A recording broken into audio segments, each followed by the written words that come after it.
আমাদের শিক্ষকরা, আমাদের গুরুজনরা যে আসলে এরকম রোদ্রে রাস্তায় বসে তাদের দাবি আদায়ের জন্য আন্দোলন করছে, সেটা আমাদের জন্য অত্যন্ত দুঃখজনক। দেখুন, আসলে 5 তারিখের পরবর্তী সময় রাজনৈতিক দলগুলা এবং অনেক মুরব্বীরা আমাদের বলে আমরা নাকি রাজনীতি আসলে বুঝি না। আমরা রাজনীতি আসলেই বুঝি না, কারণ আমরা আপনাদেরকে নিয়ে যে রাজনীতি করা হয়, শিক্ষকদেরকে যে রাজনীতি করা হয়, এই যে আমার সভাপতিকে বললেন যে আশ্বাসের যে বলি আওড়ানো হয়, যেটা বিগত সময় আপনারা দেখেছেন যে আওয়ামী লীগ এই করে দিব, ওই করে দিব, আবার অন্যান্য কিছু রাজনৈতিক দল ক্ষমতায় আসলে আমরা এটা করবো, ওইটা করবো, এরকম যে বলি আওড়ায়, যেটা আসলে এখন সম্ভব, সেটা কেন করবে না? মানে যেটা এখন বাস্তবতা আছে, যেটা এখন করে যা সম্ভব, সেটার জন্য কেন আমাকে আপনারা ভোট দিবেন বলেন তো?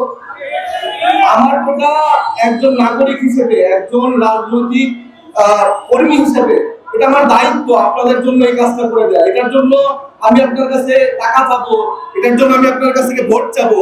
এই রাজনীতি থেকে কি আমরা বের হতে পারি না? এখনো এই রাজনীতি থেকে আমরা বের হতে পারি না। 5 তারিখের পরে যেই আশা আকাঙ্ক্ষা নিয়ে আমরা আসলে রাজনীতিতে এসেছি এবং আমরা যে চিন্তা করছিলাম যে আসলে রাজনীতির যে পরিবর্তনটা হবে, সেই পরিবর্তনটা আসলে হয় নাই। 17-20 বছর ধরে যেই রাজনীতিটা আওয়ামী লীগ করে আসছে, আবার আমরা দেখতে পাচ্ছি যে আবার নতুন রাজনৈতিক দলগুলো সেইভাবেই সেই কাজ করে আসছে।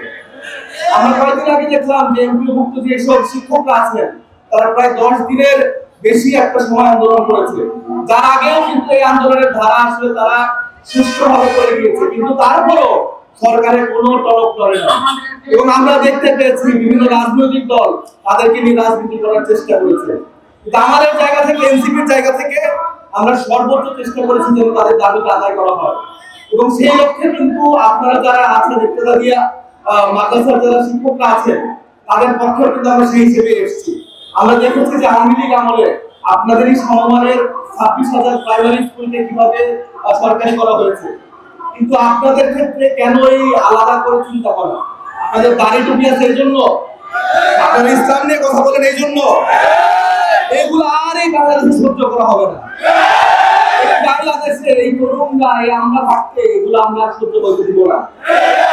আর কোন উপদেষ্টা, আর কোন মন্ত্রী আপনাদেরকে যে রাজনীতি করবে, সেই সুযোগে বাংলাদেশে হবে না। আমরা স্পষ্ট করে বলে দিতে চাই, আমরা এই সামনে পাশে দুটো দল, আমাদের নিয়ে অনেক রাজনীতি দেখি, আমাদের সুযোগ সুবিধার অভাব নাই, তাদের ড্রাইভারেরও যে বেতন আপনাদের থেকে নিশ্চয়ই অনেক হবে। তো সেই জায়গা থেকে যে একরকম বৈষম্য শিকার আপনারা হয়ে আসতেছেন, আপনাদের শিক্ষার্থীরা একটু আমলা হয়, আপনারা তাদেরকে করছেন না? আপনারা ছাড়া কি আমরা এই বিশ্ববিদ্যালয়ে পড়তে পারতাম? আমরা পড়তে পারতাম না। আমরা যদি প্রাইমারি স্কুল বা মাদ্রাসাতে যেগুলোতে আমরা পড়াশোনা করি, এই পর্যায়গুলো পার না হলে তো আমরা আসলে পরবর্তী শিক্ষার ধাপ পার করতে পারতাম না। আমরা নিজেরা তো এই বড় বড় প্রতিষ্ঠানে অধিষ্ঠিত হতে পারতাম না। তাহলে আমাদের যারা মূল কারিগর, তাদেরকে আমরা সম্মান করতে পারি না, তাদেরকে আমরা রাজনীতির বলে আঁকড়ে রাখি, তাহলে কিসের বাংলাদেশ? কিসের আপনারা তাহলে শহীদ হলেন, কিসের আসলে আহত হলেন? আমরা দেখছি যে জুলাই গণঅভ্যুত্থানের সময় আপনাদের কতটা ভূমিকা ছিল। এই বাংলাদেশে আমাদের আহ্বায়ক সাহেব নাহিদ ইসলাম, আমাদের আরো যারা অভ্যুত্থানের নায়করা ছিলেন, তাদের পাশাপাশি তাদের ডাকে কিন্তু আপনারা সাড়া না দিলে এই অভ্যুত্থান কখনোই সফল হতো না। এটা কোনো রাজনৈতিক দলের অভ্যুত্থান হয় নাই, এই অভ্যুত্থানের সম্পূর্ণ ক্রেডিট আপনাদের।